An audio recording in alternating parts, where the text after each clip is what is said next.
साथियों, जो बात मैं आप लोगों को समझा रहा था वो बहुत फंडामेंटल बात है।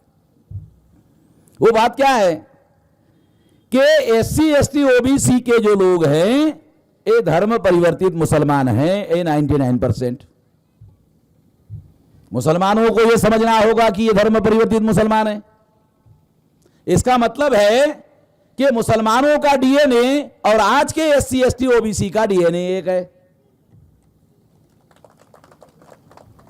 10-15 पीढ़ी पीछे जाओ तो ऐसा घूमो घूमो घूमो घूमो घूमो जाओ तो पीछे पीछे, जैसे पीछे जाओगे तो एक समय ऐसा आएगा पीछे यहां से अलग अलग है, जाओ जाओ जाओ जाओ जाओ जाओ जाओ जाओ, अरे एक हो गया। तो एक समय ऐसा आता 10-15 पीढ़ी पीछे जाते ही तो मोहम्मद भाई का बाप दादा और महादेव भाई का बाप दादा एक है। इतिहास है जिसको आज SC ST OBC कहा जाता है, आज के टर्मिनोलॉजी के अनुसार जिसको कहा जाता है, वो पहले के बुद्धिस्ट लोग थे। आज जिस तरह से ब्राह्मण कहते हैं हिंदू मुसलमान में बड़ा झगड़ा चलता है, उस समय सबसे बड़ा झगड़ा कौन सा था? मुसलमानों के आगमन के पहले। मुसलमानों के आगमन के पहले, मुगलों के आगमन के पहले सबसे बड़ा झगड़ा ब्राह्मणिज्म वर्सेस बुद्धिज्म में था, और यह झगड़ा तो मुसलमानों से भी ज्यादा खतरनाक था। इस देश का इतिहास है, इतिहास पढ़ लो। इसलिए जो बात मैं आप लोगों को कह रहा हूं उसको दोनों तरफ के लोग जो मुसलमान नहीं हुए वो SC ST OBC को जानना होगा, और जो मुसलमान हुए उनको भी जानना होगा कि जो मुसलमान धर्म परिवर्तित मुसलमान हैं वो मुगलों की प्रजा थे। मुगल राजा थे और वो उसकी प्रजा थे। तो मुसलमान और मुगलों में भी अंतर है, और ये अंतर हमारे लोगों को समझ में नहीं आता। ये बात मैं आप लोगों को इसलिए समझा रहा हूं, और मुसलमानों को भी ये समझना होगा कि RSS के लोग कहते हैं मुसलमान विदेशी है। देखो, मैं आप लोगों को समझाना चाहता हूं कि ये अब ये SC ST OBC से धर्म परिवर्तित है तो मुसलमान विदेशी कैसे है? अगर ये SC ST OBC से धर्म परिवर्तित है तो मुसलमान विदेशी कैसे है?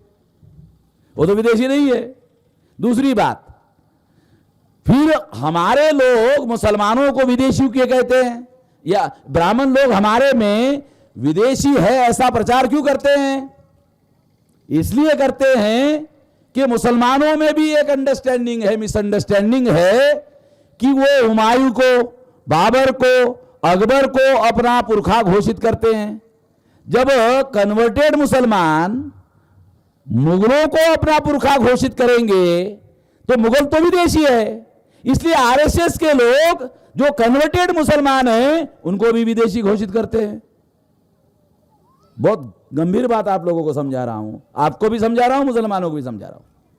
यदि कन्वर्टेड मुसलमान हुमायूं, बाबर और अकबर को अपना पुरखा घोषित करते हैं, इस वजह से RSS को लोग मुसलमानों को विदेशी घोषित करते हैं। तुम्हारे पुरखे मुगल है, मुगल विदेशी है तो तुम भी विदेशी हो। ये बहुत भयानक बात मैं आप लोगों को खास तौर पर मुस्लिम लोगों को समझा रहा हूं, इसको समझना बहुत ज्यादा जरूरी है। और इस वजह से मुसलमान खुद ही अपने को खतरे में डालते हैं, खुद ही अपने को संकट में डालते हैं। क्या क्या करना चाहिए मुसलमानों को? मुसलमानों को जो SC ST OBC के लोग हैं जो धर्म परिवर्तित नहीं है उनको अपना भाई घोषित करना चाहिए, और जो धर्म परिवर्तन नहीं किया SC ST OBC के लोगों ने उनको मुसलमानों को अपना भाई घोषित करना चाहिए।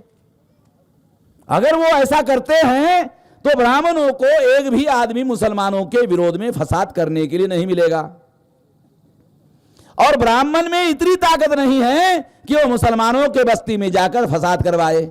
ब्राह्मणों में इतनी ताकत नहीं है, ब्राह्मण इतना शक्तिशाली, इतना ताकतवर नहीं है, इतना शक्तिशाली नहीं है कि वो मैदान में आकर डायरेक्ट मुसलमानों से लड़े। ये उसके बस की बात नहीं है।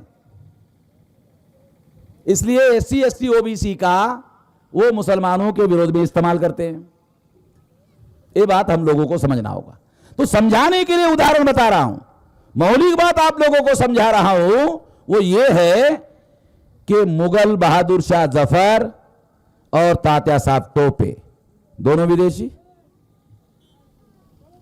ये प्रथम स्वतंत्रता संग्राम के नेता थे और दोनों ने गठबंधन बनाया।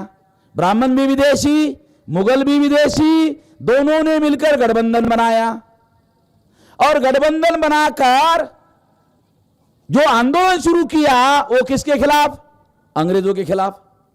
अंग्रेज कौन थे? वो भी विदेशी। तो लड़ाई तीन लोगों के बीच में हो रही थी, एक मुगल था, एक ब्राह्मण था और एक अंग्रेज था, और तीनों के तीनों विदेशी थे। अगर तीनों को तीनों विदेशी थे, इसमें से अगर अंग्रेज जीत गया तो भी हम गुलाम, एससी एसटी ओबीसी के लोग गुलाम। अगर अंग्रेज जीत गया तो भी हम गुलाम, ब्राह्मण और मुगल जीत गए तो भी हम गुलाम। साली हमारी आजादी की लड़ाई बेवकूफ बनाने का कार्यक्रम है, गधे बनाने का कार्यक्रम है। अबे दोनों के दोनों जीत गए, मान लो मुगल और ब्राह्मण जीत गए तो भी हम गुलाम, अंग्रेज जीत गए तो भी हम गुलाम। दोनों स्थिति में अगर गुलाम हैं तो ये आजादी का आंदोलन था, प्रथम स्वतंत्रता संग्राम था। साले गधे बना रहे हम लोगों को, ये ब्राह्मण लोग हमको गधे बना रहे। और जितने भी हमारे पढ़े लिखे लोग हैं इनका दिमाग सबसे ज्यादा खराब है, केवल अनपढ़ लोगों का दिमाग बचा हुआ है। आप बोलेंगे क्या बड़ी अजीब किस्म की बात करते हो भाई। अरे अनपढ़ लोगों ने ब्राह्मणों की किताबें पढ़ी नहीं, इसलिए उनका दिमाग बचा हुआ है, खराब हुआ नहीं। और पढ़े लिखे लोगों ने ब्राह्मणों की किताबें पढ़ी तो उसके अंदर का जो जहर है वो हमारे लोगों के दिमाग में घुस गया, वो जो भूसा है वो हमारे लोगों के दिमाग में घुस गया, और इस वजह से हमारे लोगों का दिमाग ज्यादा खराब हो गया। इसलिए ब्राह्मण हमारा इस्तेमाल करते हैं। इसलिए मेरी समस्या क्या है? मेरी एक समस्या है कि जो जहर ब्राह्मणों ने आपके दिमाग में डाला मुझे उसको निकालना पड़ता है, जो भूसा तुम्हारे दिमाग में डाला उसको मुझे पहले निकालना पड़ता है, और निकालने के बाद में अच्छी बात डालना पड़ता है। सारा दो दो काम करना पड़ता है। ज्योतिराव फुले को एक काम करना पड़ता था, शाहू महाराज को एक काम करना पड़ता था, बाबा साहब अम्बेडकर को एक काम करना पड़ता था, अच्छा अच्छा विचार उनके दिमाग में डालना पड़ता था। मेरे को दो दो काम करना पड़ रहा है, एक तो भूसा निकालना पड़ रहा है और दूसरा अच्छी बात डालनी पड़ रही, तो ज्यादा ताकत लगती है। 1 घंटा बोलने के बजाय 2 घंटा सारा बोलना पड़ता है मेरे को। इसलिए साथियों, तो ये प्रथम स्वतंत्रता संग्राम जो था ये प्रथम स्वतंत्रता संग्राम नहीं था। दूसरी बात, इस स्वतंत्रता संग्राम में 1857 में ज्योतिराव फुले की उम्र 30 साल की थी। 1827 को ज्योतिराव फुले का जन्म हुआ, 1857 को यह आंदोलन शुरू हुआ। इसका मतलब यह था कि ज्योतिराव फुले की उम्र 30 साल की थी। इसका मतलब ज्योतिराव फुले जो हमारे समाज का सबसे सयाना व्यक्ति थे, सबसे ज्यादा अक्लमंद व्यक्ति थे, सबसे ज्यादा बुद्धिमान व्यक्ति थे। अगर सबसे ज्यादा बुद्धिमान व्यक्ति थे उस समय जब आंदोलन चल रहा था, तो सबसे ज्यादा बुद्धिमान आदमी ने, ज्योतिराव फुले ने क्या निर्णय किया? रिकॉर्ड में है, दस्तावेज में क्या कहा उन्होंने? भट्ट पांड्याचे बंड, ये उन्होंने लिख कर रखा, ये रिकॉर्ड में है। ये ज्योतिराव फुले ने लिखा, ये आजादी का आंदोलन नहीं, भट्ट पांड्याचे बंड। इसका मतलब है कि ये आजादी का आंदोलन नहीं था, इसलिए ज्योतिराव फुले इस आंदोलन में शामिल नहीं हुए, शाहू महाराज इस आंदोलन में शामिल नहीं हुए, बाबा साहब आंबेडकर इस आंदोलन में शामिल नहीं हुए। ब्राह्मणों के द्वारा शुरू किए गए किसी भी आजादी के आंदोलन में शामिल नहीं हुए। यह बात हम लोगों को समझना होगा। 1885 को कांग्रेस की स्थापना हुई।